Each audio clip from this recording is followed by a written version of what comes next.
Hi everyone, welcome to Adventures with Raven and Rowley. I'm Raven and this is Rowley. Today I'm going to talk about my experience with healthcare here in Switzerland and in the past in America. 3 months ago I moved from living in a nomad life in the desert of Nevada in the Mojave to moving to Switzerland. This channel is now about my discoveries from the other side of the world. The playlist for RV living and for nomad living from my previous lives are in the show notes below. Okay? If you're curious, join us on this journey and continue to watch.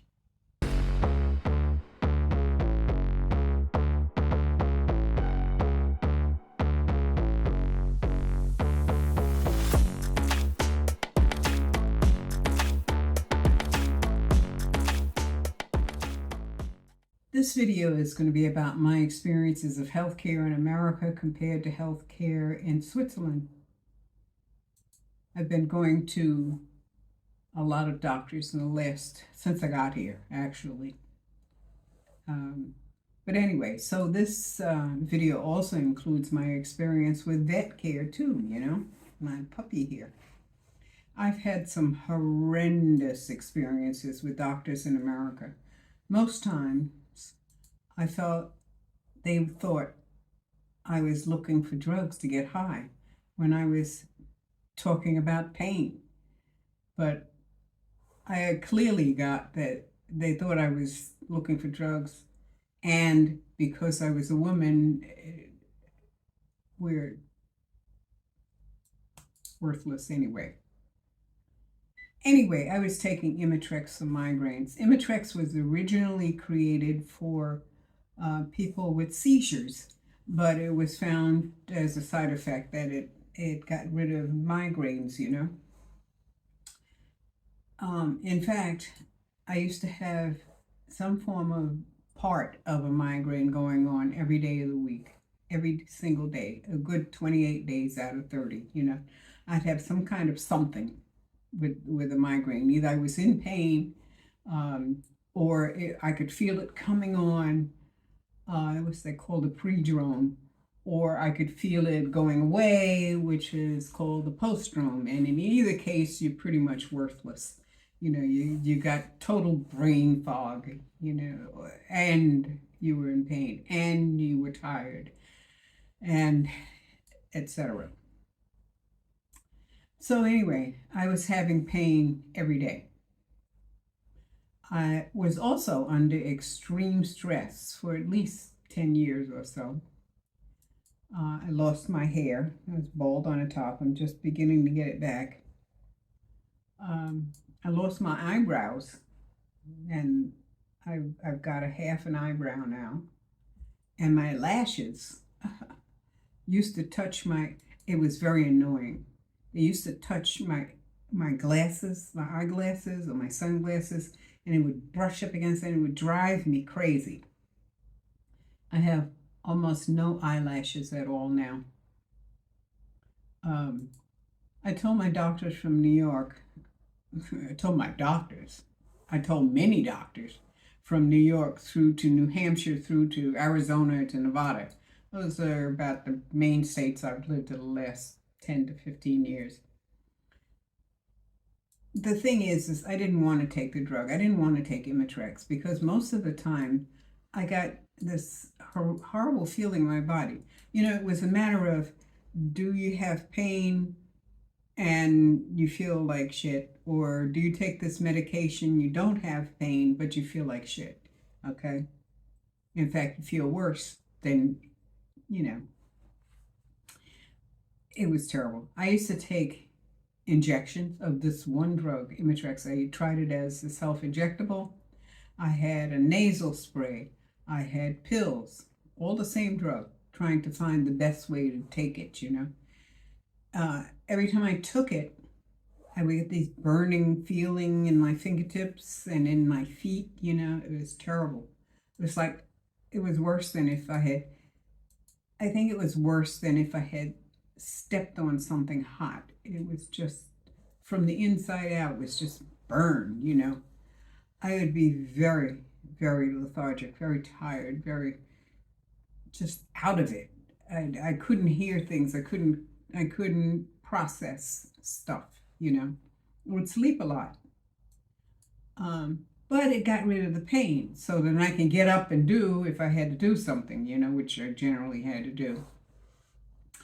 But everything else was pretty nasty. Anyway, about 4 years ago, I noticed that every time I took that drug, my throat would become very sore. I mean, my fingertips and my feet would continue to burn like they were on fire, but I could feel my throat swelling.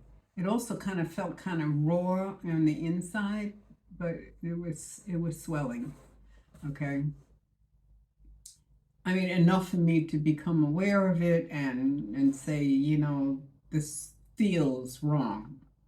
So anyway, so I went to the doctor and I told my doctor that I thought I should stop taking this. In fact, I literally had stopped taking it because I thought I was having some kind of an allergic reaction, you know.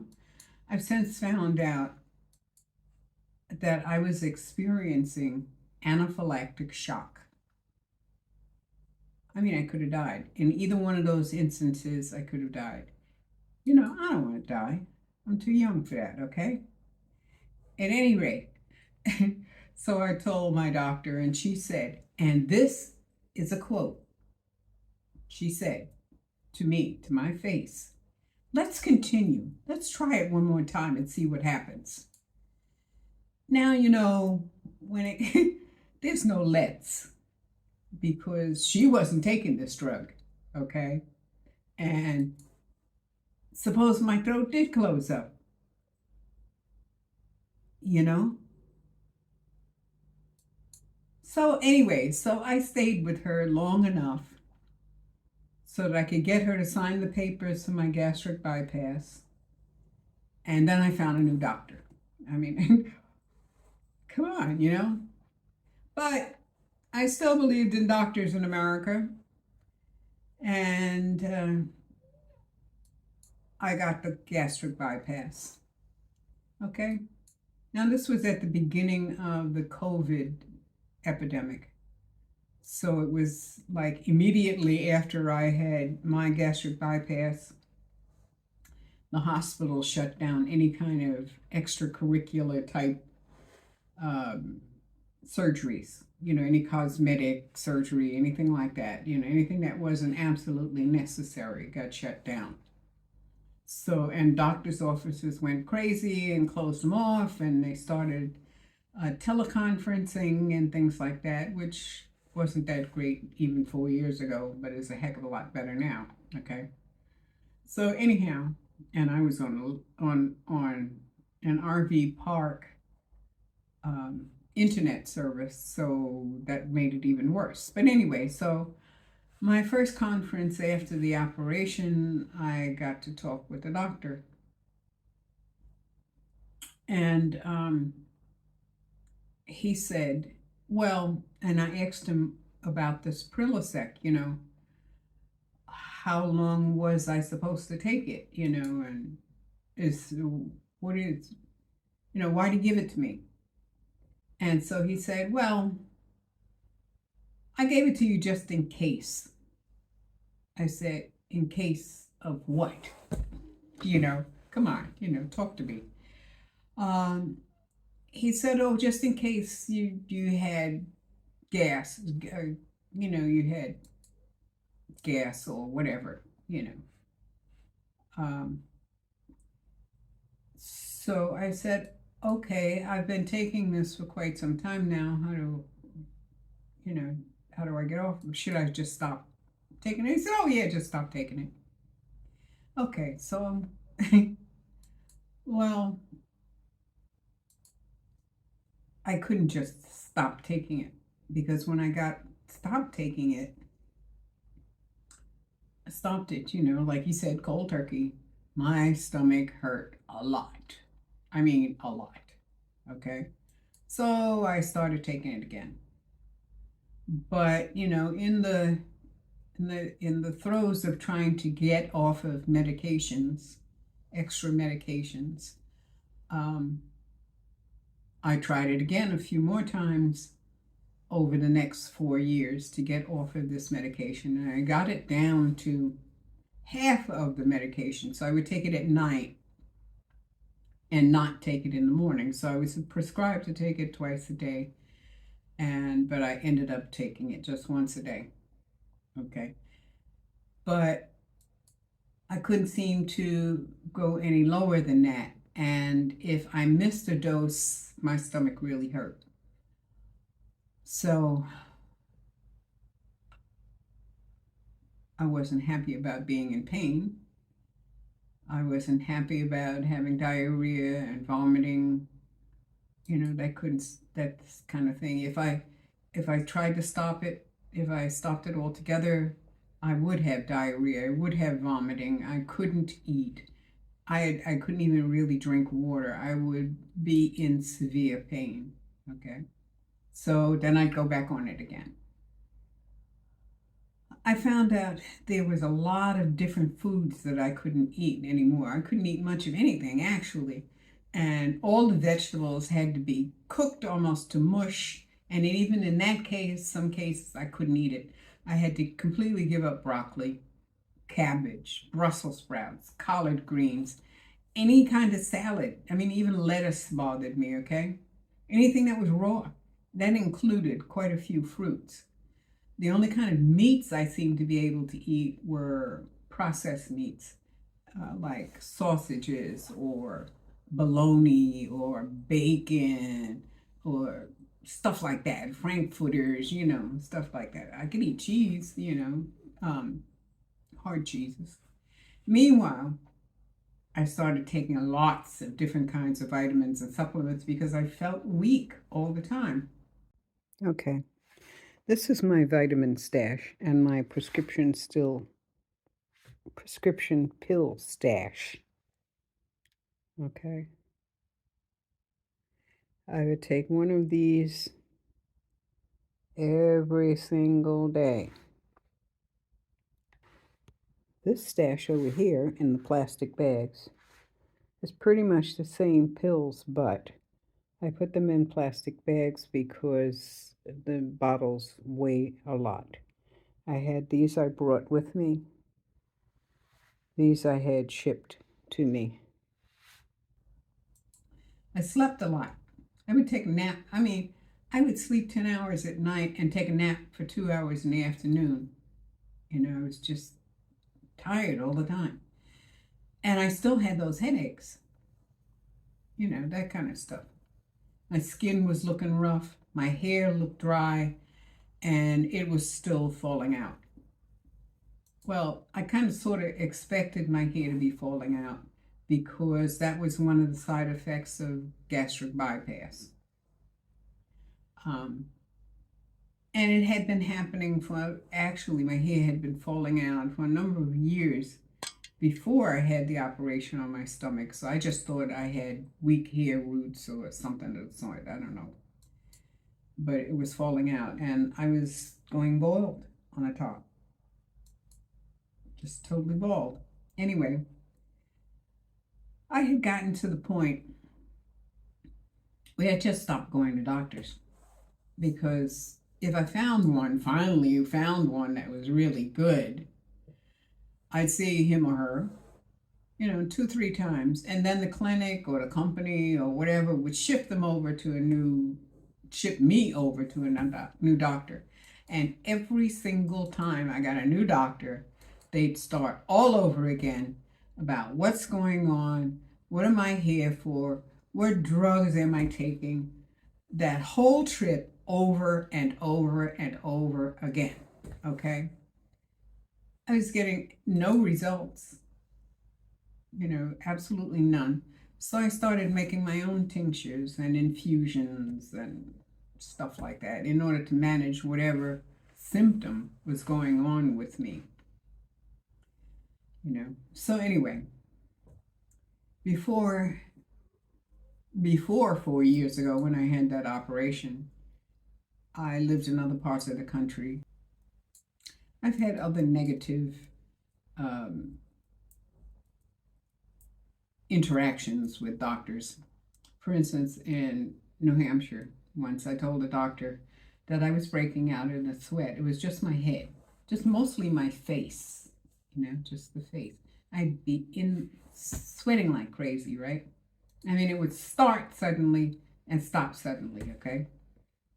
This was in the summertime, granted, but I went from an air-conditioned house to an air-conditioned car to an air-conditioned doctor's office, and I would be dripping wet like I had just dunked my face in a bowl of water, okay? And it was terrible because it would happen anyway. It was terrible, okay? He told me to use an antiperspirant on my face. Okay. I didn't go back to see him. I didn't go back to see him. I actually found out, though, that some actors and actresses actually do put antiperspirant on their face because they sweat when they're on stage. But that's a different thing. That's not an illness. That's not something that came up. And I'm not an actress. You know what I mean? Anyway, I didn't go back to see him either. There were others that said equally stupid shit to me, okay? Anyway, I tore my rotator cuff, my right arm. If you've ever done that, you know exactly when and how it happened, okay? So I went to the doctor, and he said, oh, I don't know, maybe it'll heal on its own. Meanwhile, I can't use my arm. If you have a torn rotator cuff, you can't lift your arm up for some reason. Once you put it up there, you can hold it up there, you can bring things down, but you can't pick anything up and put it away, okay? Meanwhile, of course, I can't use my arm. So I said, okay, that's right? So I go to a different doctor in a different hospital in the next state over. At that time, I was living in New Hampshire, and Vermont was like 15 minutes away across the border, okay? And I talked to an orthopedist over there, and he schedules me for an operation, but I had to lie. And, it's just ridiculous. I'm 80 years old, okay? But I had to lie and tell him, well, I wasn't 80 when that happened, but come on, okay? I had to tell him that the accident happened 3 weeks ago instead of 3 months ago, because he let slip somewhere in this conversation that if this happened more than 3 months ago, then he couldn't operate because the tissues had started trying to repair themselves wherever they were, right? Which I can understand, yes. But if he didn't operate, well, then, of course, I'd have to just live with a non-functioning arm, okay? So I lied. I told him that it happened 3 weeks ago. I mean, 3 months I had spent with this other doctor trying to tell me, well, let's just watch it and see if it heals, Anyway, it had gotten to the point that in the last state I lived in, Nevada, I had about 15 minutes worth of time with the doctor before the nurses knocked on the door and said he needed to go to the next patient. He or she needed to go to the next patient. And during that 15 minutes, I don't think that any of them ever really looked up to see what I looked like. They were always typing in the computer. So I figured with my insurance, Medicaid and Medicare, I was allowed to see the doctor once every 4 months and for about 15 minutes. And that amounts to about 1 hour per year, So every time I went, I got a new doctor. And so all I did was repeat the same thing over and over and over. And nobody's reading the stuff that was already written, okay? Why the hell were they bothering to write it down? And nobody was hearing. I mean, if it went into their ears, through down to their fingers, into the computer, and absolutely none of it stuck, Absolutely none of it stuck. So that was useless. So I gave up on doctors. And then there's the dentist. Because I had Medicaid and Medicare, they agreed that I should start the process of getting my full dentures and my bottom teeth pulled out during December of one year and finish up in January of the next year, because Medicaid only allowed $1,500 towards dentures per year. So in order for me not to be walking around with anything in my face, I would be best to span 2 years. So I said, okay. So what she neglected to tell me was that there should be 6 weeks in between pulling the bottom teeth and putting in a denture. By this time, I was ready to leave to go to Switzerland, and I needed those dentures in pronto. So I believe she did the best she could, but the bottom dentures never fit. They hurt like hell all day long and night long, every single day, no matter what I did to alleviate that pain, no matter what kind of gel, powder, cushions, whatever, they hurt, okay? They were so large. I guess she made them large to account for the swelling. They were so large that they were puffing out my bottom lip.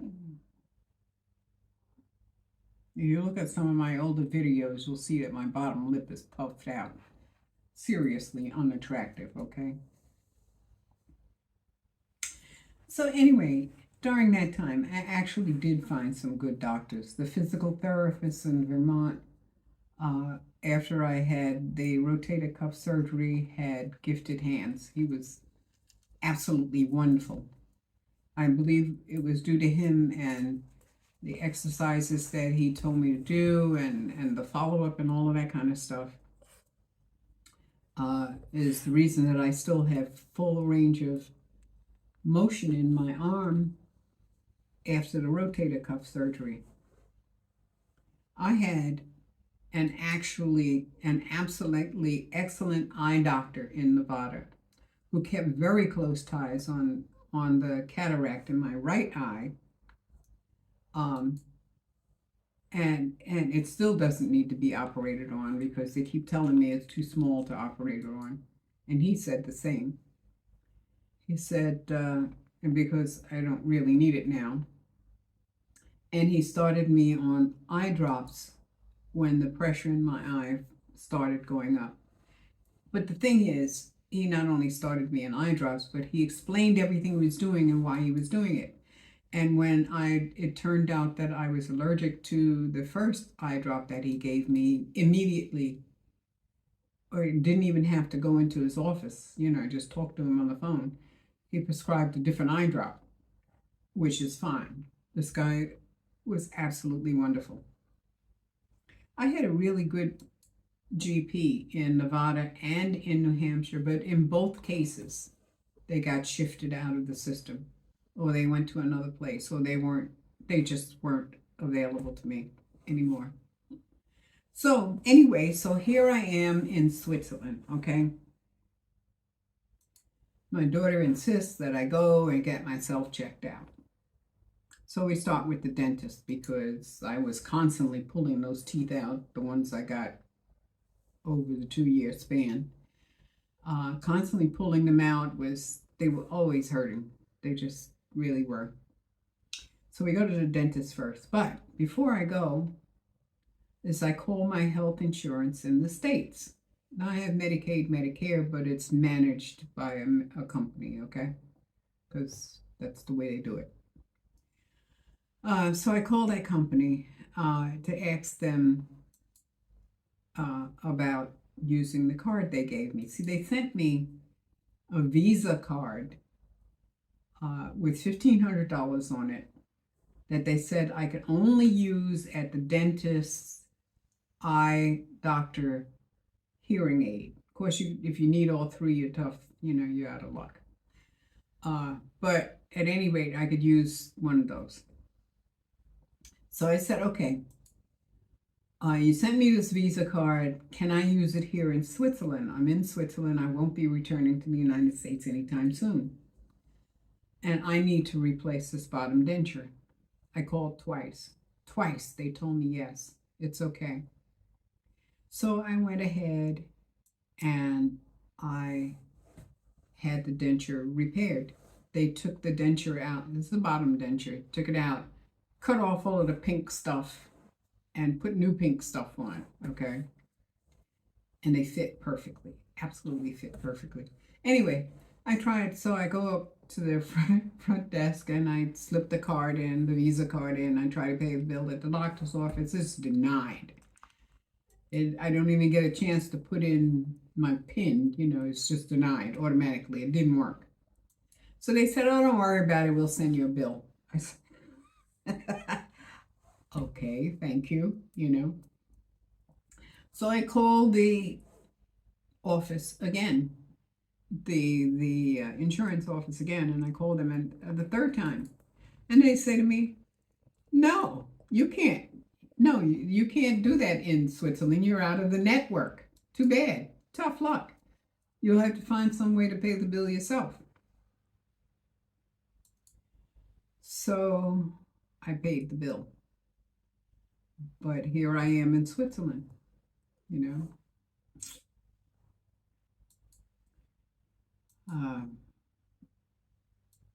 $100, $1,000 Swiss francs is quite different from $1,000 American. Since an American dollar last week, it went up a penny, is now worth 88 cents for every Swiss franc. Anyway, the dentist here in Switzerland, as I said, took the bottom one after he did all of the impressions and whatever, and he cut off the pink part, had a whole new pink part put on. Did that in 24 hours. When I came back in, we worked 5, 10, maybe 15 minutes to, you know, to get the fit right.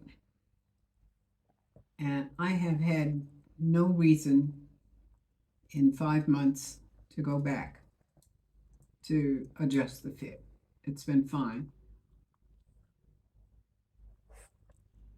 You know, at any rate. So then from there, I go to see an eye doctor who gives me all of the tests that I used to have to schedule over a period of weeks, all in one day. You know, the ones where they say, you know, have somebody drive you because we got to dilate your eyes, and there's the one where you're looking into this round thing and you press the buttons every time you see a light, and all of those tests the same day, right after I finished talking to the eye doctor, sitting right there, you know, get the results immediately. Those same tests, I used to have to schedule 2 weeks for one test, another week for another test. Oh, sometimes I can get 2 on one day, but they were an hour and a half apart. You know, things like that with the doctors in the United States. So I'm loving it here because, you know, they take care of stuff right away. So then on to the ear, nose, and throat doctor, because I'm thinking that maybe my migraines are not migraines, maybe they're sinus headaches, but sometimes they were migraine. I have migraines and sinus headaches, okay, as it turns out. And I kept telling my daughters, I'm having trouble hearing you. What did you say? Can you repeat that? You know, I'm 80, so yeah, that's what the doctor said. He says, your nasal passage is swollen. I believe you have gastric juices going up into your nasal passage when you're sleeping at night.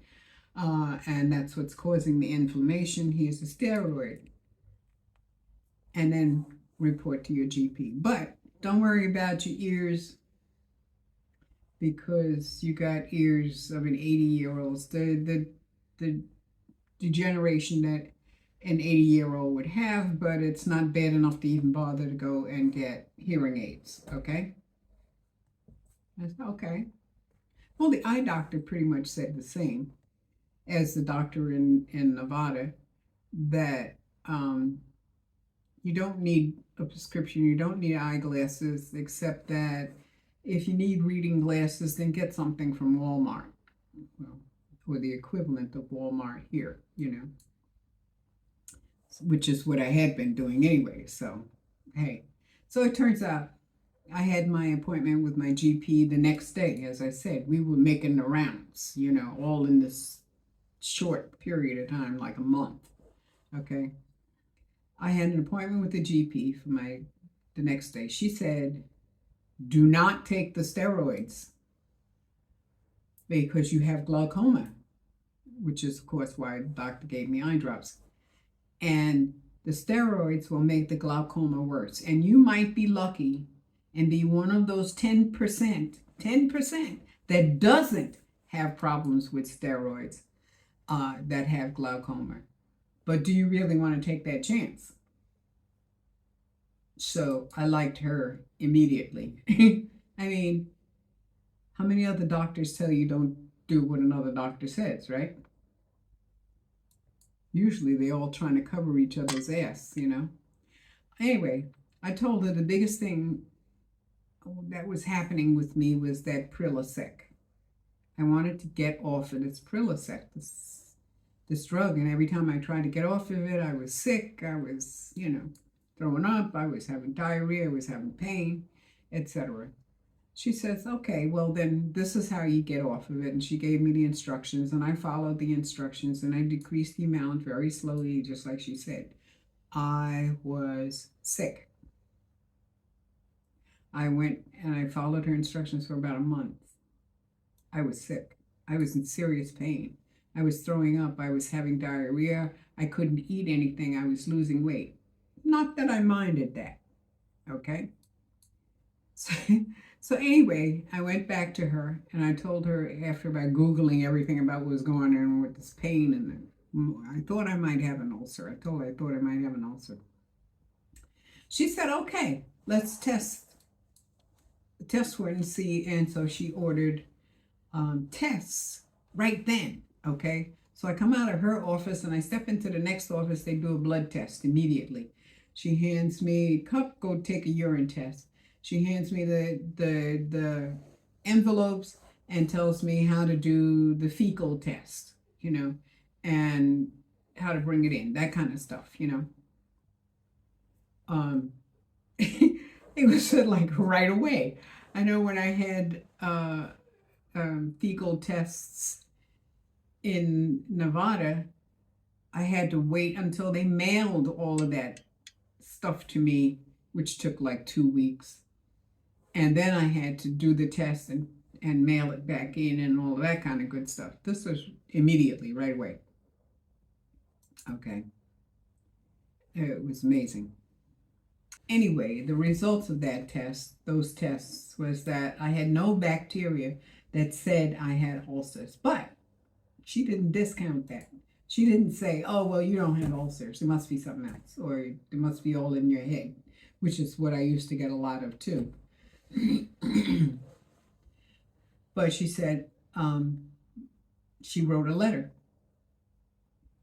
to a gastroenterologist and told us to call this particular gastroenterologist and give them the letter when I go there, or any of gastroenterologists that I might want, but give them this letter, okay? But I was in so much pain during that time that I didn't produce the video. So that video that said I had stomach problems, I thought I had a stomach virus, this is what it was. I had ulcers, okay? So I finally get to see the gastroenterologist. I tell him what's going on. He schedules me for the next day because I have to be fasting. And he puts a tube down my throat, He had a little surgery right in the back of his office, So we came back, and a few days after that tube down my throat thing, and he says, you have 3 ulcers. You will have to double up on that Prilosec. You have to start taking it the way the doctor who gave it to you said to take it. Take it in the morning, take it at night, take a full dose. And it's a high dose, okay? I had been taking it once a day. Okay. I said, okay. He said, you need to do this in order to get rid of the ulcer. But you should know, okay? You had your stomach cut off. You had your stomach cut off, which I did. I asked for the gastric bypass. They cut up my stomach and left me with about that much stomach, about an egg's worth of stomach. You know, how's that look over here? I can see that. Well, anyway, you know the size of an egg. And you should know that life is not a free ride. You know, you cut your stomach off, you had it cut off, and so the body is not going to be happy with that. So you're going to have to take this drug for the rest of your life. I said, oh, okay. He said, we might be able to get it down to half the strength, but it's still going to be twice a day. And you're going to have to take it now full strength for at least 3 or 4 months to get this ulcer healed. Okay? I liked him too. I like, you know, these doctors use computers and they would write stuff in their computers, but they would write stuff and they'd say, wait a minute, write some stuff. And then they come back and they sit and they look at you, you know, whereas the doctors in America would be typing stuff and you're talking and they're typing and you're talking and they're typing and they never look up. So continuing this saga, on Monday I went to see a chiropractor. My daughter finally convinced me that I needed to go see a chiropractor because I was getting a 𝗍𝗿𝗃𝗃 hump in the back here. Okay. I was totally turned off to chiropractors. I had gone once, maybe 10 years ago, and he cracked my neck. He did it so suddenly. I mean, like he just came up behind me, snatched my head, turned my neck. I think I screamed. I said, oh shit, or some equally obnoxious word. And I never went back because as far as I could tell, he didn't treat me like a human being. He didn't tell me what he was going to do. He just came up behind me and snatched my head, you know, cracked my neck. For all I know, he could have twisted my head off, you know, the way he went and did that, you know. Can you have respect for somebody like that? At any rate, I had forgotten about him before I went to the chiropractor on Monday. Of course, he was easily forgettable, you know. This chiropractor here in Switzerland was a gem. He interviewed me before he even touched me, okay? He listened to what I had to say. He asked questions which revealed more pains which I didn't pay attention to because I had had them for so long. Like, you know, the one in my hip here. The knee that's giving me trouble. The ankle, you know. It had been going on for so long.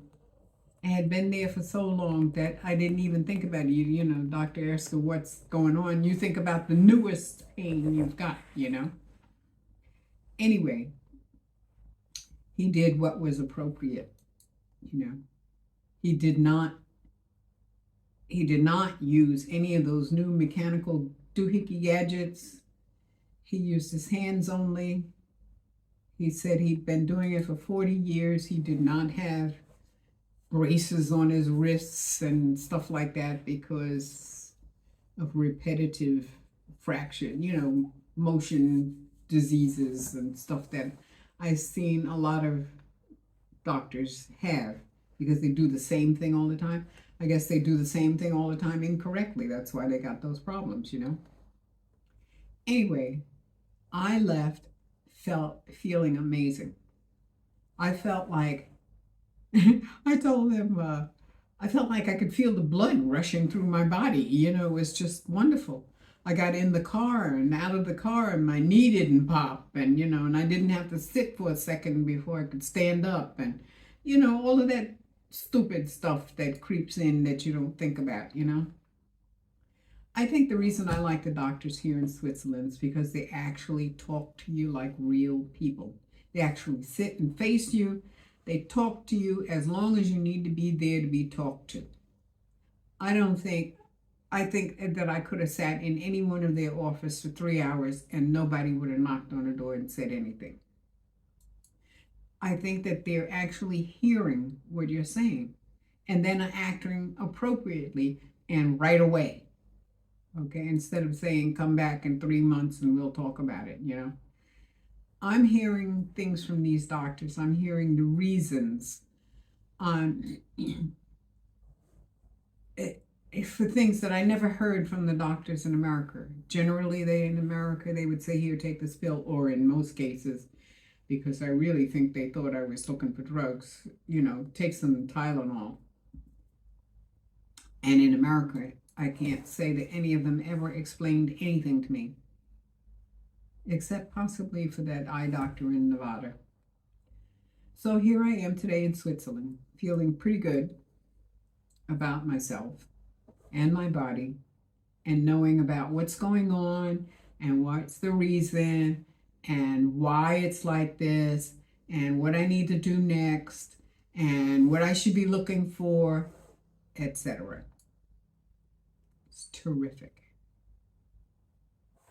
Okay? The Rowley report, who is sitting right here. Come here, Rowley. I need you right here so people can see you because you're the star of this show, you know. Okay? He was sleeping between my legs there. Okay. The Rowley report.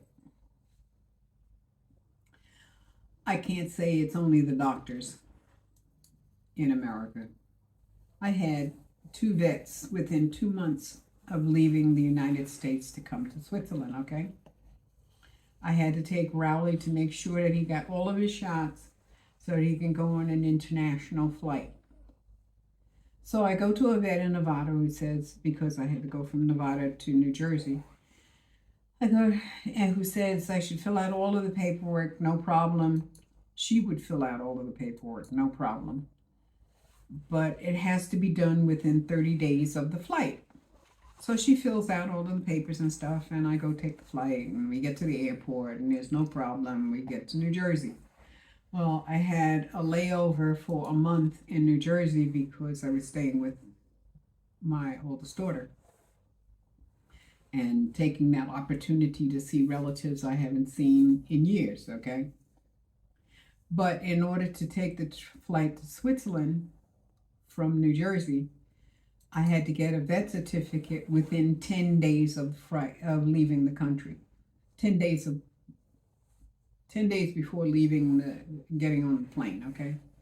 So we went to a vet in New Jersey. And he says, she never wrote his chip number on that paperwork. There's no way to prove that that paperwork belongs to him. So he had to go through all of those shots all over again. And of course, that was an extra $300. So I don't know what it is with the doctors in America. It's because of the bureaucracy, maybe. It's so heavy on them that they're scared to say or do anything. Is it the insurance companies, maybe? I don't know, but they're not serving people. They're not serving anyone, and it's been going on for years. At least that's my experience. They are not serving me or mine. So tell me, what was your experience? What is your experience with these doctors? Let me know in the comments below, okay?